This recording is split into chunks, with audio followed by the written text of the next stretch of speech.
Adventure around the ওয়ার্ল্ডে আপনাদের সবাইকে স্বাগতম। বাংলাদেশের পরিবেশ ও জীববৈচিত্র্য সংরক্ষণে সচেতনতা তৈরিতে আমরা প্রাধান্য দিয়ে আসছি। এর পাশাপাশি বিশ্বের বিভিন্ন দেশের প্রকৃতি ও জীববৈচিত্র্য এবং সেখানকার সংরক্ষণ উদ্যোগগুলো আপনাদের সামনে তুলে ধরতে আমাদের বিশেষ আয়োজন adventure around the world.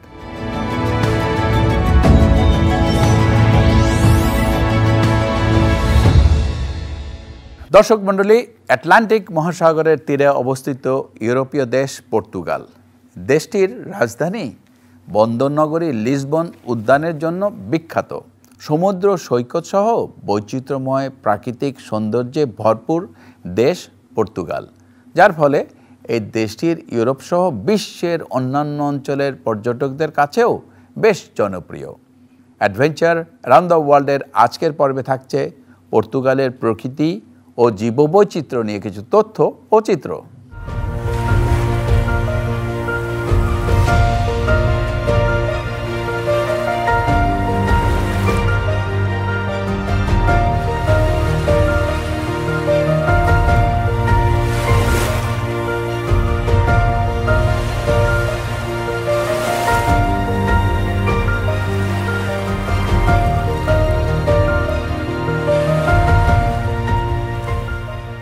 April 25 ব্রিজে উঠছি। এপ্রিল 25 ফিফথ ব্রিজটা হচ্ছে গিয়ে একটি ঐতিহ্যবাহী ব্রিজ লিসবনে, পর্তুগালে, এবং এর সাথে একটি স্ট্যাচু আছে, ঠিক রিওতে স্ট্যাচু আছে, সেটারই রেপ্লিকা এখানে করা হয়েছে।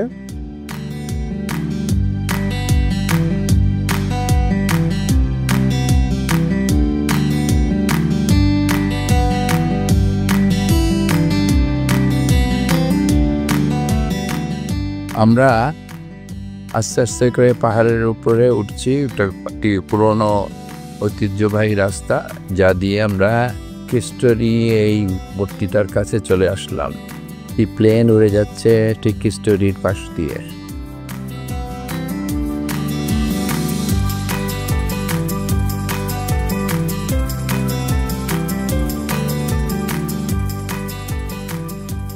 পর্তুগালের লিসবনে এই যে আমার পেছনে যেই মূর্তিটা দেখছেন, এটা হচ্ছে কিস্টোরিটা হচ্ছে ব্রাজিলের যে রিওতে যে মূর্তিটা আছে তারই কিন্তু রেপ্লিকা।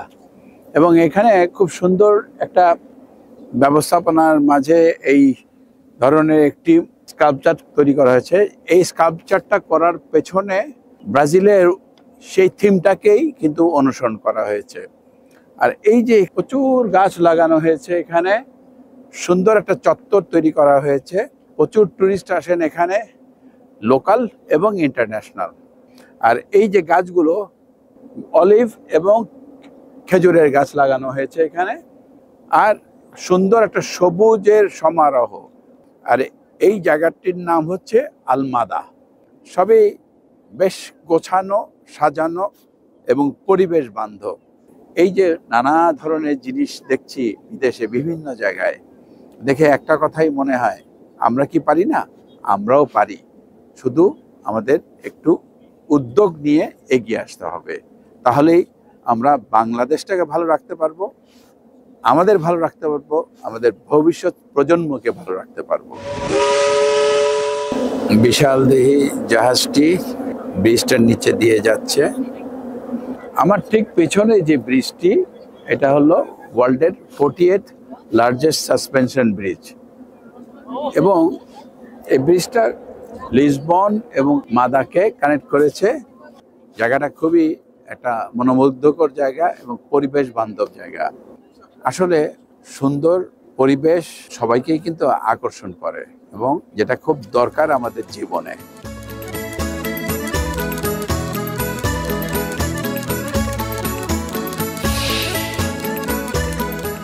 খুব সুন্দর একটি রাস্তা দিয়ে যাচ্ছি। রাস্তার দুধারে একেবারে সারি সারি গাছ।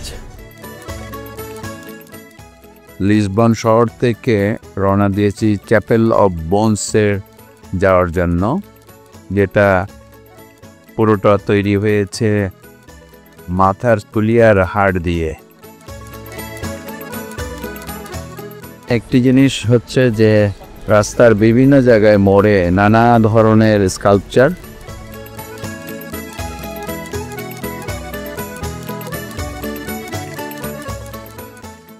আমরা চ্যাপেল অফ বোনসের দিকে যাওয়ার পথে রাস্তায় ভাস্কো দা গামা ব্রিজটি পড়বে। ভাস্কো দা গামার ব্যাপারে একটি কথা বলে রাখি, সেটা হলো ভাস্কো দা গামা কিন্তু যদিও এই দেশের লোক, কিন্তু সে ভারতের গোয়াতে মারা গিয়েছিল এবং ওখানেই তার কবর আছে এবং আবিষ্কার করেছিল ভারতকে সে। এই কারণেই গোয়াতে পর্তুগিজ কালচারটা কিন্তু ফলো করা হয়।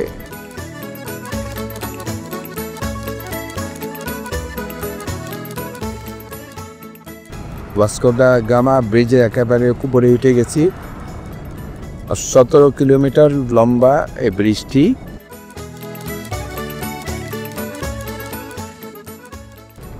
ভাস্কো দা গামা ব্রিজের উপরে যেতে যেতে সমুদ্রের সৌন্দর্য খুব উপভোগ করছি। ভাস্কো দা গামা ভারতে যাওয়ার পরে দেখলে যে এখানে আসলে মশলার একটা বিশাল সমারোহ আছে। ভারত থেকে প্রচুর মশলা উনি পর্তুগালে নিয়ে আসেন এবং মশলার একটা বিশাল ব্যবসা শুরু করেন এই ভারত থেকে। দুবার উনি গোয়াতে গিয়েছিলেন এবং ওইখানে নিউমোনিয়াতে পরে মারা যান এবং সেখানেই তার কবর আছে গোয়াতে।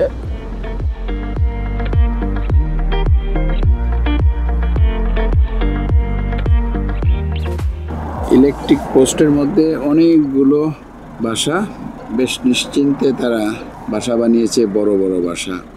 এইখানে একটি দাঁড়িয়ে রয়েছে আর বাকিগুলো বোধহয় খাবারের সন্ধানে এদিক সেদিক ঘুরে বেড়াচ্ছে।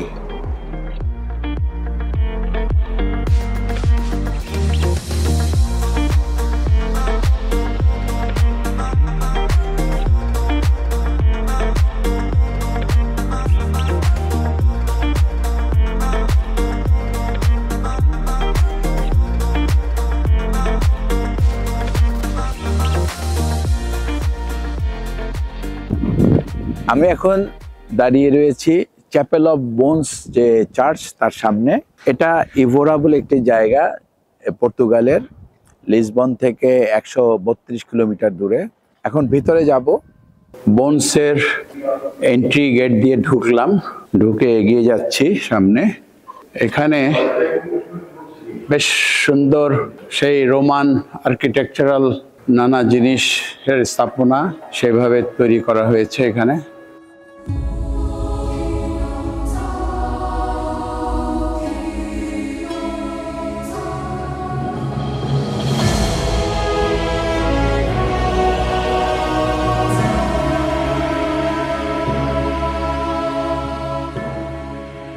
ইভোরা যে জায়গাটি হচ্ছে একটি বিশেষ কারণে বিখ্যাত, সেটা হলো এই চ্যাপেল অফ বোনসের জন্য।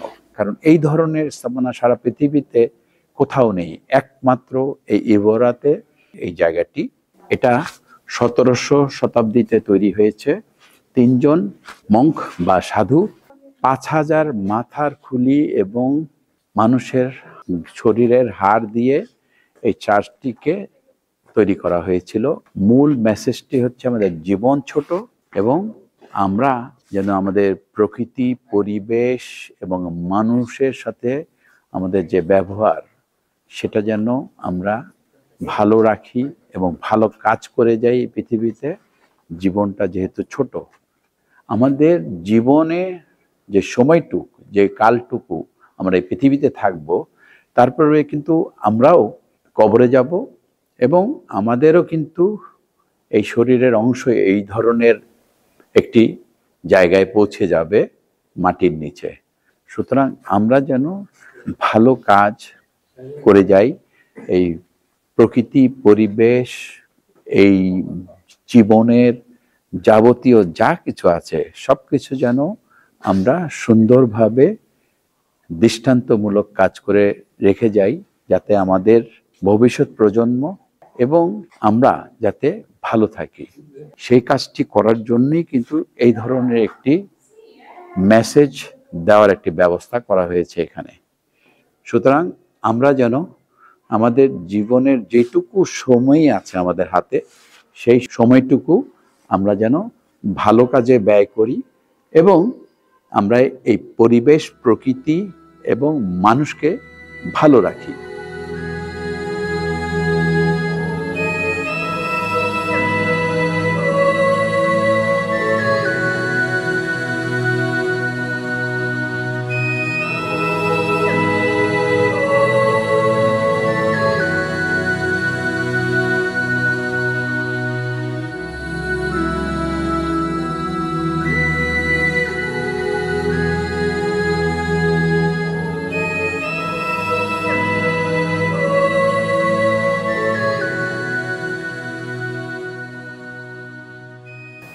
একেবারে ছাদে উঠে এসেছি এই চ্যাপেল অফ বোনসের।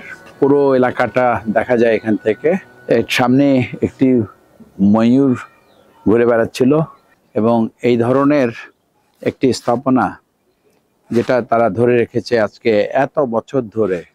আমরা বাংলাদেশে আমাদের যে নানা ধরনের স্থাপনা আছে, আমরা কিন্তু এভাবে ধরে রাখতে পারি আমাদের বাংলাদেশে, কারণ বাংলাদেশ থেকে কিন্তু অনেক কিছুই হারিয়ে গেছে। এখনো যেটুকু আছে সেটুকু যেন আমরা ধরে রাখতে পারি।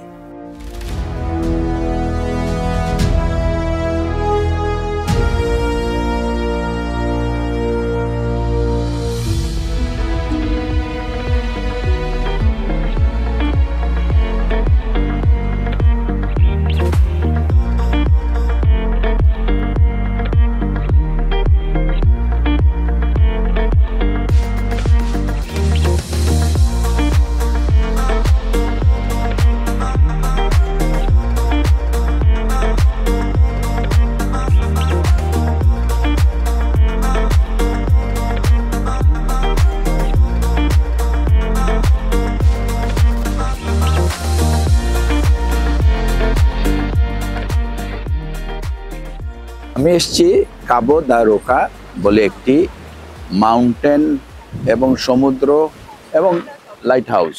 এই জায়গাটি লিসবন থেকে প্রায় 40 কিলোমিটার দূরে। খুবই একটি ইন্টারেস্টিং জায়গা। এখানে একসময় 16শো শতাব্দীতে পোর্ট ছিল, যেটা ধারণা করা হয় যে যার কারণে এই জায়গার ডেভেলপমেন্টটা হয়েছিল। এবং সিন্ত্রা বলে একটি জায়গা, যেই সিন্ত্রা মিউনিসিপ্যালিটির এই কাবো দা রোকা ওর ভেতরেই। এই জায়গাটিতে প্রচুর টুরিস্ট আসেন বিভিন্ন দেশ থেকে এটা দেখার জন্য। আটলান্টিক সাগরের ঢেউ এসে আছাড় খেয়ে পড়ছে এই পাহাড়ে। এবং এখানে এই পাহাড়টি কিন্তু একটা আইল্যান্ডের মতো মনে হয় একটা বিচ্ছিন্ন জায়গা। এবং এটা যেহেতু ইউরোপের শেষ জায়গা, সেই জন্যও এটা কিন্তু বেশ একটা অন্য ধরনের, সবার কাছে একটা আকর্ষণ। আমাদের দেশেও সমুদ্র আছে, আমাদের দেশেও আমাদের নানা ধরনের স্থাপনা আছে। সেই সমুদ্র স্থাপনাকে ঘিরে কিন্তু আমরাও নানা ধরনের পরিবেশ বান্ধব ট্যুরিজমের ব্যবস্থা করতে পারি। তো পরিবেশ বান্ধব ট্যুরিজমকে প্রমোট করতে হলে আমরা কিন্তু এই ধরনের স্থাপনাগুলোর থেকে অনেক কিছু শিখতে পারি এবং এই ধরনের ব্যবস্থাপনাগুলো আমাদের মাথায় রেখে আমরা কাজ করতে পারি।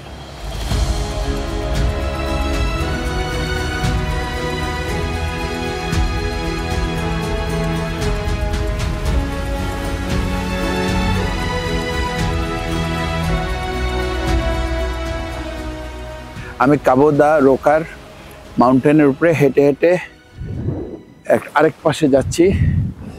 বেশ ঠান্ডা এবং বাতাস, কিন্তু খুব ভাল লাগছে। একটা রকি মাউন্টেন, এটা খুবই মনোমুগ্ধকর একটি জায়গা। সবুজ, সমুদ্র, উচ্চতা এবং রকি মাউন্টেন।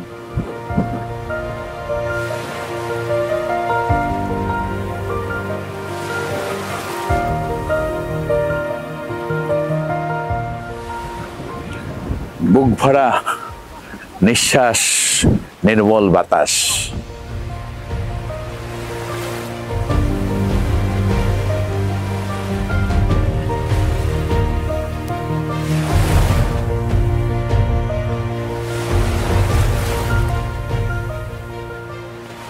কাবো দা রোকা খুবই একটা ইন্টারেস্টিং জায়গা এবং খুবই পরিবেশ বান্ধবভাবে এটাকে সংরক্ষণ করা হচ্ছে।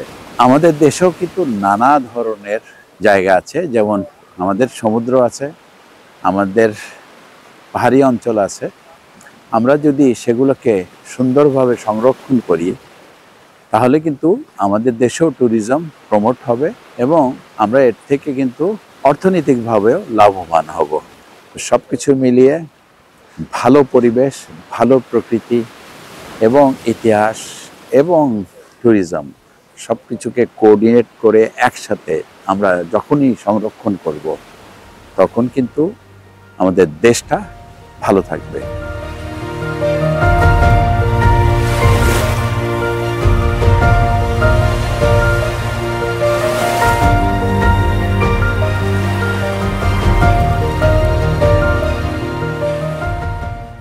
কাবো দা রোকা থেকে এখন সিন্ত্রা যাচ্ছি সিন্ত্রা প্যালেস দেখার জন্য। আস্তে আস্তে করে সিন্ত্রার দিকে এগোচ্ছি। বেশ কার্ভড রাস্তাগুলো, একদম পিন হেড কার্ভ।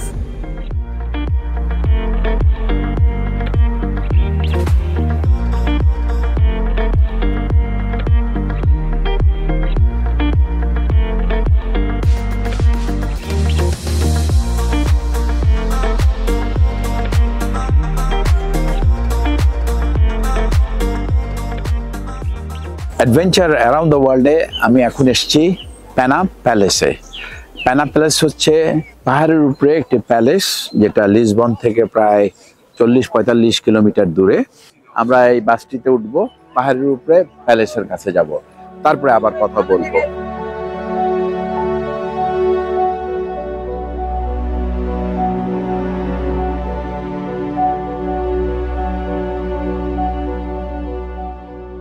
কুয়াশা আর মেঘ সবকিছু মিলিয়ে একেবারেই পুরো অন্ধকারচ্ছন্ন হয়ে গেছে।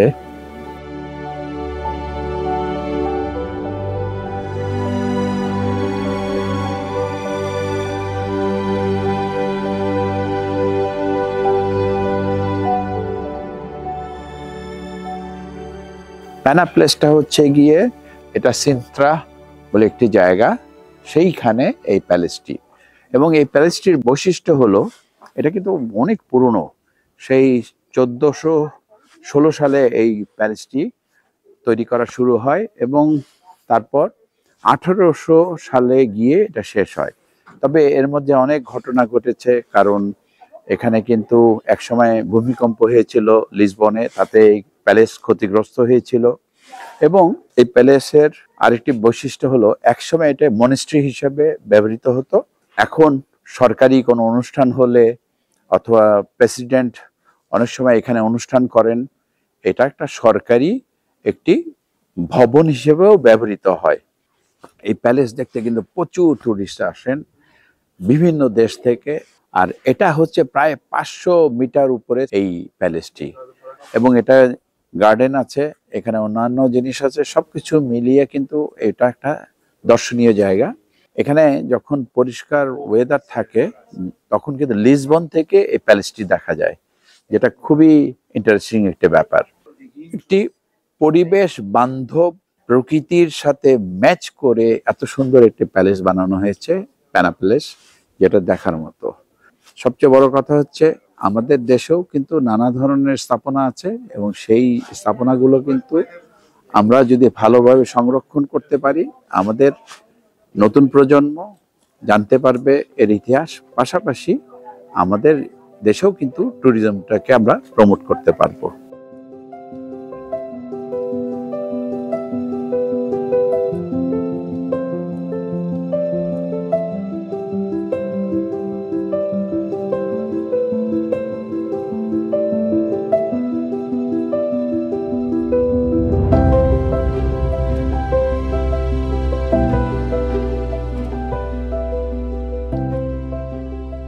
এটা 16th সেঞ্চুরি 19th সেঞ্চুরি নানা সময়ে এই প্যালেস যে নানাভাবে ব্যবহৃত হয়েছে।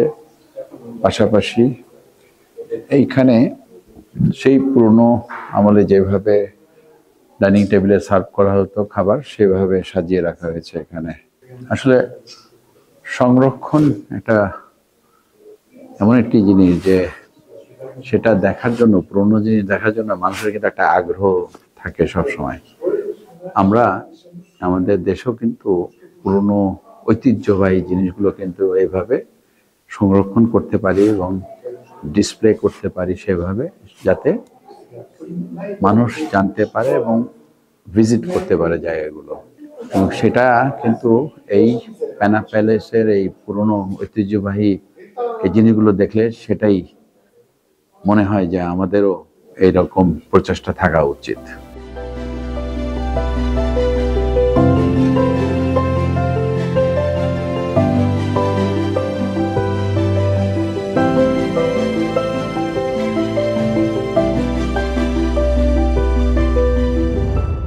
শুধু দর্শক, আমরা এখন দেখলাম ইউরোপের দেশ পর্তুগালের অসাধারণ কিছু প্রাকৃতিক নিদর্শন এবং সেখানকার প্রকৃতি ও জীববৈচিত্র্য।